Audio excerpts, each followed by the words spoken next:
Good day, I am from ABS support team. This video will showcase how to navigate the Homepage Slides page. First click Properties, then click Homepage Slides. You can see all of your existing slides here. To view or edit the details of your existing slide, click the Edit button here. After you have done editing the information, click Save and you are done.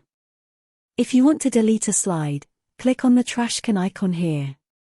If you want to add a new slide, click on the button here. Choose the home page, enter the name of the slide. This is the title of the slide and caption. You can change the color of the text here.